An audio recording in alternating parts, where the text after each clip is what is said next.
सुप्रभात मित्रांनो, मुरंबा या मालिकेच्या आजच्या भागामध्ये पंकज हा पोलिसांना बघून पळत असतो.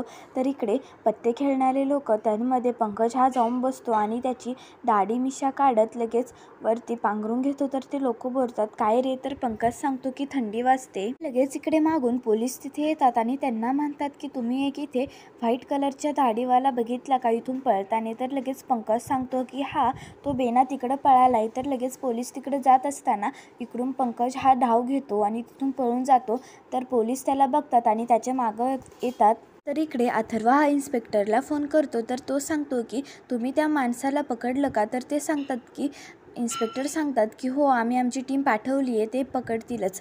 तर लगेच इकडे अथर्व सांगतो की मग तुम्ही आम्हाला अपडेट करत राहा, कारण आमच्या त्या जे आहेत ना त्यांना त्यांच्या मुलावर असा अचानक अत्याचार झालेला ना तर सहन नाही झाला, म्हणून तुम्ही आम्हाला प्लीज अपडेट करत जा. तर लगेच ते पोलीस सांगतात की तुम्ही टेन्शन नका घेऊ, आम्ही आमची टीम पाठवली आहे, ते बराबर त्या माणसाला शोधून काढतील. तर असं बोलतच इकडे अथर्व हा फोन ठेवतो. तर इकडे लगेच फोन ठेवत अथर्व हा आईजीकडे जातो आणि सांगतो की आईजी, आता तुम्ही बघा, आपलं त्या शशिकांत काकांना ना काहीच होणार नाही आणि ज्यांनी कोणी हे केलंय ना त्यांना मी आता ना गायांसारखं जनावरांसारखं ना मारणार आहे. तर लगेच आजी सांगतात की नको रे. तर लगेच इकडं अथर्व सांगतो की म्हणजे आजच्या आजच तो माणूस भेटू असंच फक्त मी म्हणतोय.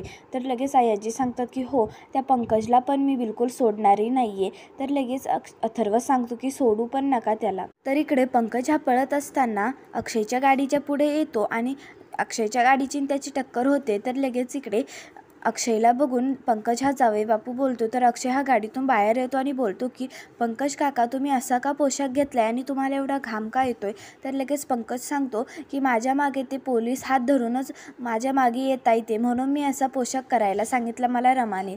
तर लगेच इकडे अक्षय हा त्या पंकजला गाडीमध्ये बसवतो. तर मागून इकडे पोलीस येतात. तर ते पोलीस विचारतात, काय रे तू त्या एका पांढऱ्या धाडीवाल्या म्हाताऱ्याला बघितलं का? तर लगेच अक्षय सांगतो की नाही बघितलं मी. तर लगेच पोलीस सांगतात की मग तुझ्या त्या गाडीत कोण बसले, आम्हाला बघावं लागेल. तर लगेच अक्षय सांगतो की ते माझे काका बसलेत, ते माझे काका आहेत, पण त्यांना बरं नाही वाटत आहे म्हणून हॉस्पिटलमध्ये घेऊन चाललोय, म्हणून तुम्ही आम्हाला सोडून द्या. तर लगेच पोलीस सांगतात की आम्हाला चेकअप तर करावंच लागेल ना की कोण आहे कोण नाही. तुला तो शशिकांत मुकादम माहिती ना, त्यांच्यावर हल्ला केला आहे त्या माणसाने, म्हणून आम्हाला सगळं चेकअप करावं लागेल.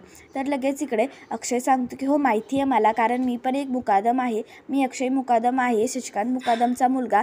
जर विश्वास नसेल बसत तर तुम्ही सगळीकडे चेक करून बघा, नाही तर माझ्या गाडीत बसा, मी घरी घेऊन जातो आणि विचारा त्यांना.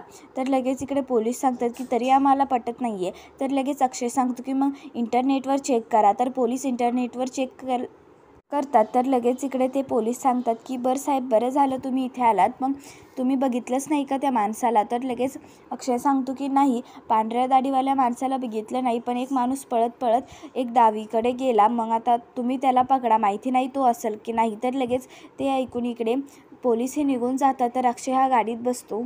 तर इकडे रमा ही देवापुढे प्रार्थना करत असते. तर इकडे लगेच मंगल सांगते की काय ग रमा, काय झालं असेल, तू काहीतरी बोल ना. तर लगेच इकडे मंगल ओरडत सांगते की गरिबांचं नशीबच हे फुटकं असतं, आता मला तर वाटतं यांना पोलिसांनी तर नसेल ना पकडलं. तर रमा सांगते की मावशी तू शांत हो, जर आपण तिथे गेलो ना तर तो खोटा आरोप ना खरं मध्ये सिद्ध व्हायला बसला. तर लगेच ते ऐकून मंगल सांगते की म्हणजे तो खरं होईल का? पण अरे, आपण एवढे पण गरीब असलो ना तरी पण आपल्याला अक्कल दिलेली आहे ना ती जास्तच आहे, ती काही कमी दिलेली नाही आहे. आणि आमची पोरगी आम्ही त्या घरात दिलेली आहे आणि तो घरातला माणूस म्हणजे त्या तुझ्या सासऱ्याला का मारेन तो, असं काही का करेन तो? तर इकडे कावेरी सांगते की मी पण बरोबर आहे या मावशीचं पण तू ना एकदा पार्वती आजीला कॉल करून बघ काय म्हणताय काय नाही. तर लगेच रमा सांगते की आपण नाही करू शकत, कारण जर आपण केलं ना तर परत आपल्याच अंगावर आलेलं, तर मग काय करायचं? इकडे अक्षय हा रमाला कॉल करतो आणि सांगतो की आत्ता मला बोलायला टाईम नाही आहे,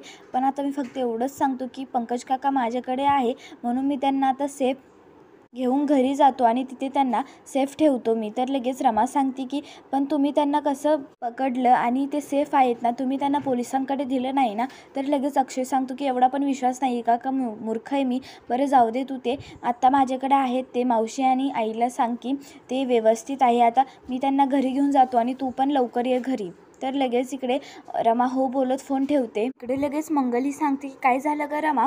तर लगेच इकडे रमा सांगते की यांना पंकज काका भेटलेत, मग ते घरी घेऊन जाते त्यांना. तर ते ऐकून इकडे दोघींना धक्का बसतो. तर लगेच मंगल ओरडत बोलते की घरी नको गं, तू घरी नको जायला सांगू त्यांना. तर लगेच रमा सांगते की अगं ते म्हणलेत ना, ते बोलले की मला ते एकदम सुरक्षित जागेत ठेवणार आहे त्यांना, मग ते करतीलच तसं. तर लगेच कावेरी सांगते की तुझा नवरा ना खरंच देव माणूस आहे, खूप चांगला आहे तुझा नवरा. तर इकडे तेवढं बोलून रमा ही तिथून निघणार. तर लगेच इकडे अक्षय हा पंकजला एका ठिकाणी बसवतो आणि सांगतो की तुम्ही काही दिवस आता इथेच थांबा, तुम्हाला कोणी शोधणार नाही आणि सापडणार पण नाही. पण तुम्हाला अजून एकदा विचारतोय की तुम्ही काही केलं नाही, तुम्ही हे काही खरंच केलेलं नाही आहे ना. तर लगेच पंकज सांगतो की जावई बापू, जर माझ्या कोणी वाकड्यात शिरलं तर मी पण त्याच्या वाकड्यात शिरतो, पण असं कोणाच्या जीवावर नाही जात मी. तर लगेच इकडे ते ऐकून अक्षय सांगतो की पण आता ना जाऊ दे, तुम्ही इथंच थांबा काही दिवस. तर लगेच इकडे पंकज सांगतो की काही नाही, फक्त जीवाला घोर लागलेला असतो ना म्हणून. तर इकडे ते सांगत असताना रेवा तिथून पास होते. तर रेवा तिथे बघते, तर अक्षयला बघून ती बोलते की अक्षय सर्वंट रूममध्ये काय करतोय. तर लगेच इकडे पंकजचा आवाज ऐकून रेवा सांगते की हा पंकज काकांचा आवाज आहे, मला तर वाटते अक्षय त्यांना प्रोटेक्ट करतोय. आता मला ते हाच चान्स आहे म्हणून मला आयजींना सांगावं लागेल. तर लगेच रेवा जात असताना मध्येच थांबते आणि म्हणते की नको, आत्ता कशाला, डायरेक्ट सकाळीच ना मी डायरेक्ट शो लाईव्ह व्हिडिओ दाखवते आणि आयजीला ना डायरेक्ट इथेच आणते. तर इकडे शशिकांत हा आनंदला सांगत असतो की मी माझ्या पोटच्या मुलांनावर पण माझा प्रेम नाही दिलं, त्यांना जीव पण नाही लावला. तर लगेच इकडे आनंद हा बोलतो की असं नाही आहे बाबा काही. तर लगेच इकडे शशिकांत सांगतो की असंच आहे, पण आता मी तुला एक मागतो, तू देशील का. तर लगेच इकडे आनंद सीमाकडे बघून हो बोलतो. तर लगेच इकडे शशिकांत सांगतो की मला माफ कर आनंद. तर लगेच हात जोडतो त्याच्या पुढे. तर ते बघून इकडे आनंद हा त्याला शांत करत असतो. तर शशिकांत सांगतो की पण एका अटीवर. तर लगेच इकडे आनंद सांगतो की बाबा मी तुम्हाला आधीच बोललोय, तुम्हाला जे हवंय मी ते देईल, तुम्ही फक्त बोलून बघा. तर लगेच शशिकांत सांगतो की तू मला माझं एक चान्सचं माझं पोर्ट्रेट काढून देतो का. तर लगेच इकडे ते ऐकून सगळ्यांना आनंद होतो. तर लगेच आनंद सांगतो की मी तुमचं पोर्ट्रेट काढू का. तर लगेच इकडे हसतच शशिकांत हो बोलतो. शशिकांत सांगतो की मी आत्ता ना कसंही चांगला वागत असलो ना तरी पण पोर्ट्रेटमध्ये ना मी तगडा दिसायला पाहिजे. तर ते बोलून सगळेच हसायला लागतात. तर इकडे अक्षयला हा पैंजणचा आवाज येत असतो. तर तो दरवाजा उघडून बाहेर बघतो तर कोणीच नसतं. तर परत दरवाजा लावणार तर तेवढ्यात पैंजणाचा आवाज येणार. तर लगेच तो दरवाजा उघडताच इकडे रमा ही त्या पोशाखमध्ये येते. तर रमाला बघून तर लगेच अक्षय सांगतो की काय रमा, हे काय आहे. तर लगेच रमा सांगते की काय नाही, आम्ही नाटक कंपनी आहेत ना म्हणून आम्ही असा पोशाख घातलाय. तर पण मी रमा नाही आहे, तुम्ही ओळखतात ना मला. तर लगेच अक्षय सांगतो की हो अर्थात तू रमाच आहे. तर लगेच इकडे अक्षय सांगतो की अगं किती वाजलेत, सगळे जागे आहेत. तर लगेच रमा सांगतं की लोकांचं काय आहे, ते दोन्हीही बाजूला बोलतात, तुम्ही माझ्या बापाला घेऊन आल्या तिथे ना म्हणून मी पण तुमच्या मागं त्याच्यासाठी आले, त्याच्यासाठी म्हणजे मी खरं तर तुझ्याच मागे आले इथे. तर लगेच अक्षय सांगतो की म्हणजे तू पण त्या नाटकामध्ये इन्व्हॉल्व होती, म्हणजे तुम्ही असे फालतू नाटक केले म्हणून त्यांना डाऊट आला. तर लगेच रमा सांगते की फालतू कोणाला बोलताय हो तुम्ही. तर लगेच अक्षय सांगतो की बरं जाऊ दे, बघ किती वाजलेत, आवर आता तू जा. तर लगेच इकडे रमा सांगते की नाही मी रमा नाही आहे, मी आता वेगळीच कोणीतरी आहे. तर लगेच अक्षय सांगतो की बरं बाई तुमचं नाव काय आहे ते पण सांगा. तर लगेच रमा सांगते की मी रात्राणी वटवाघूळ. तर ते ऐकूनच अक्षय हा जोरात हसायला लागतो. तर इकडे रमा सांगते की तुम्ही का एवढे हसताय, जसं वाघ, लांडगे, गाढवे एवढे सगळे नाव असतात, तर वटवाघूळला काय झालं. तर लगेच अक्षय सांगतो की पण एवढं फनी नाव मी कधी ऐकलंच नाही म्हणून मी हसतोय. तर लगेच रमा सांगते की पण आमच्यामध्ये ना अशी नावं असतात. तर लगेच ते ऐकून अक्षय सांगतो की तरी तू एवढं सगळं नाटक केलं ना तरी मला आता तुझा राग आलाय, मला बोलायचं नाही आहे. तर लगेच रमा बोलते की का.